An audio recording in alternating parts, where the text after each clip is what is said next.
Hey guys, I'm Joshua Vidovic from Vidovic Arts, and today we're working on some Imperial Germans. Now, if you haven't seen my other Germans, the World War II infantry, then go check that out in this other video. I'll chuck a link up here, and then come back here and watch this one. But most of the modeling phase was pretty much taken from that video, so everything I did in that video is kind of just been recycled and reformed to make new models. So let's go check out how they turned out, shall we?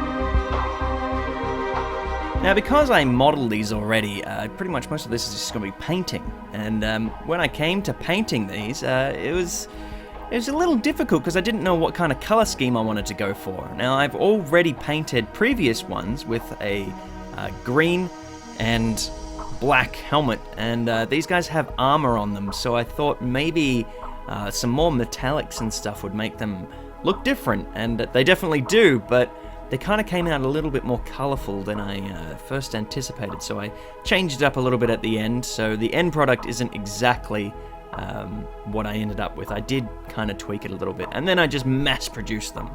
So like I said, we started with the green, and that was just the green trench coat. I think that was it, pretty much. Moving on to the silvers, I used silver, or the bolt gun metal, or what is it called now? The lead belcher. I used that for the shoulder pads, the armor, and the helmet, and any kind of like scratchings on the guns and all that kind of stuff. But I eventually changed my mind about the helmet, and I changed that to a green in the end, and I was much more happy with that. Now, with the backpack and the leathers and all that kind of stuff, I used a brown, which is plain and simple brown, and came back and highlighted that. And then I went into highlighting the coat, the trench coat itself, and this is where I thought the colors were a little off.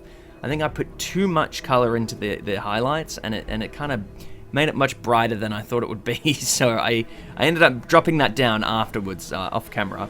Yeah, I was pretty happy with the end result of the trench coat, minus the really highlights. I came in to highlight the lead belcher with a brighter silver, and it came out really cool. I'm really happy with how that turned out.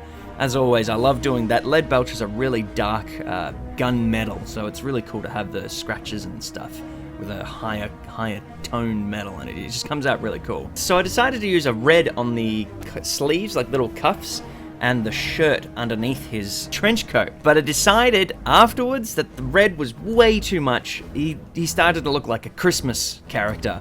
So I dropped the red on the collar, and I made it just a little red rim around the cuff. I keep calling it a collar, it's a cuff, and it was much better than just a straight red around the entire cuff. I forgot to mention I added details in the gas mask and the face. I pretty much used a lead belcher across that, and then I added whites in the eyes, so where the glasses are, I just painted white. And then I came back with the Drakenhof nightshade, and I went over the top of them. So once he dried the white, I went over the top, and it looked like it was a blue, like a hazy blue over the top. The end result, I used a Nuln oil and, just filled in all those little cracks and brought out some highlights and brought out some divots and some details. And it came out really awesome. I'm really happy. Now, when you use Nuln oil on metal, it works so well. Really happy with the results every single time. So if you don't have any Nuln oil, what are you doing? Go get some. Anyway, the end result, I'm extremely happy with all of them. I speed painted through all of these guys, and I couldn't have been happier with the end result, as you can see. So if you want to print these up, head over to Thingiverse and download them. They're free for you to print up, so head over there. And if you like this video, don't forget to comment and let me know what you thought of the model. And if you do print one up, don't forget to head over to Thingiverse and post a make there, because I love seeing your guys' work on there. So yeah, head over there. If you want to support me further on these videos, don't forget to head over to Patreon and pledge a couple dollars per video. You don't have to, but it helps me out heaps with affording materials and basic stuff like food. So yeah, thank you so much, and I'll catch you guys around. See ya.